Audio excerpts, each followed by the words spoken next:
ഈ വീക്കെൻഡ് ഞാനും അപ്പൂസും കൂടെ തിരുവനന്തപുരത്ത് ഒരു നാട്ടിൻപുറത്തേക്കാണ് പോകുന്നത്. അപ്പോൾ നമ്മുടെ മെയിൻ ഉദ്ദേശം ആ സ്ഥലത്ത് പോയി അവിടുത്തെ ഒരു ഹോട്ടലിൽ നിന്ന് ഭക്ഷണം കഴിക്കണം എന്നുള്ളതാണ്. അപ്പോൾ സ്ഥലത്തിൻ്റെ പേര് കട്ടച്ചൽക്കുഴിയാണ്. ആ പേര് കേൾക്കുമ്പോൾ തന്നെ ഈ ഭക്ഷണ പ്രേമികളുടെ മനസ്സിൽ ഓടി വരുന്ന ഒരു സ്ഥലവും ഒരു ഡിഷും ഒക്കെ ഉണ്ടാകും. അവിടേക്ക് തന്നെയാണ് നമ്മൾ പോകുന്നത് കൃഷ്ണ ഹോട്ടലിൽ ചിക്കൻ പെരട്ട് കഴിക്കാൻ വേണ്ടിയിട്ടാണ്. അപ്പോൾ ഈ കൃഷ്ണ ഹോട്ടൽ വളരെ വർഷങ്ങളായിട്ട് ഇവിടെ നടന്നു വരുന്ന ഒരു സ്ഥാപനമാണ്. പണ്ട് ഈ കാണുന്ന ഒരു ചെറിയ കെട്ടിടത്തിലായിരുന്നു ഈ ഹോട്ടൽ.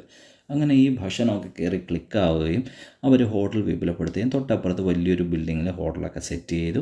വലിയ പാർക്കിംഗ് സ്പേസും കാര്യങ്ങളൊക്കെ സെറ്റ് ചെയ്തു. അങ്ങനെ എല്ലാം ചെയ്ത് ഇപ്പം നടന്നു വരികയാണ്. അപ്പോൾ ഇതിൻ്റെ അകത്ത് കയറുമ്പോൾ ഈ ഹോട്ടലിനെ പറ്റിയൊക്കെ പല പത്രങ്ങളിലൊക്കെ വന്നിട്ടുള്ള പേപ്പർ കട്ടിങ്സൊക്കെ ഫ്രെയിം ചെയ്ത് വെച്ചിട്ടുണ്ട്. ഓണറായിരുന്ന കൃഷ്ണേട്ടൻ്റെ ഫോട്ടോ വെച്ചിട്ടുണ്ട്. ഇതിൻ്റെ വില സൂചികയൊക്കെ വച്ചിരിക്കുന്നത് പണ്ട് കാലത്തെ ആ ഒരു സ്റ്റൈലാണ് കേട്ടോ. ഇവിടെ പ്രത്യേകിച്ച് അങ്ങനെ മെനുവും കാര്യങ്ങളൊന്നുമില്ല. ചിക്കൻ പെരട്ടാണ് ഇവിടുത്തെ മെയിൻ ഐറ്റം. പിന്നെ അതിൻ്റെ കൂടെ കാന്താരി ചിക്കനും ലിവറും അതുപോലുള്ള സംഭവങ്ങളൊക്കെ ഉണ്ട് കേട്ടോ. കപ്പ, പുട്ട് അതുപോലുള്ള സംഭവങ്ങളൊക്കെ ഉണ്ട്. മീൽസും ഉണ്ട്. അപ്പോൾ സൈഡിൽ തന്നെ പാർസൽ കൗണ്ടറും ഉണ്ട്. അവിടുന്ന് ഈ സാധനങ്ങൾ മാത്രം മേടിച്ചുകൊണ്ട് പുറത്ത് പോയി വീട്ടിൽ പോയിരുന്നൊക്കെ കഴിക്കണമെന്നുള്ളവർക്ക് മേടിച്ചിട്ട് പോകാൻ പറ്റും. പിന്നെ ജ്യൂസ് പോലുള്ള ഐറ്റംസും അവൈലബിൾ ആണ്.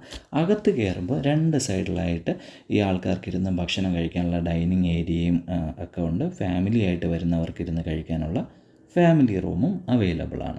അങ്ങനെ ഞാനും അപ്പൂസുമായിട്ട് ഒരു ടേബിൾ നോക്കി അവിടെ പോയി ഇരുന്നിട്ട് നമ്മൾ കപ്പയും ചിക്കൻ പെരട്ടും കഴിക്കുക എന്നുള്ളതായിരുന്നു പ്ലാൻ. അപ്പൂസ് അങ്ങനെ ഇമാതിരി സാധനങ്ങളൊന്നും അധികം കഴിക്കാറില്ല. അപ്പോൾ എനിക്ക് മാത്രമായിട്ടാണ് കപ്പ ഓർഡർ ചെയ്തത്. കപ്പയൊക്കെ നല്ല സോഫ്റ്റ് ആയിട്ടായിരുന്നു, നല്ല വെന്ത്, നല്ല കാണാൻ തന്നെ നമുക്കത് മനസ്സിലാവും, നല്ല വെന്ത് നല്ല സോഫ്റ്റ് ആയിട്ടുള്ള കപ്പയായിരുന്നു കേട്ടോ. അതിൻ്റെ കൂട്ടത്തിൽ നമ്മൾ ഓർഡർ ചെയ്ത ഇവരുടെ സിഗ്നേച്ചർ ഡിഷായിട്ടുള്ള ചിക്കൻ പെരട്ടാണ്. ഇത് കിലോ കണക്കിലാണ് ഈ സംഭവം നമുക്ക് അവർ തരുന്നത് കേട്ടോ. അപ്പം ഞാൻ 1/4 കിലോ, അതാണ് ഒരു പ്ലേറ്റ് എന്ന് പറയുന്നത്, ആ 1/4 കിലോ ചിക്കൻ പെരട്ടാണ് ഞാൻ വാങ്ങിച്ചത്. അപ്പോൾ ഈ കപ്പയും ചിക്കനും ഒക്കെ ആയിട്ട് നമ്മൾ കഴിച്ചു തുടങ്ങി.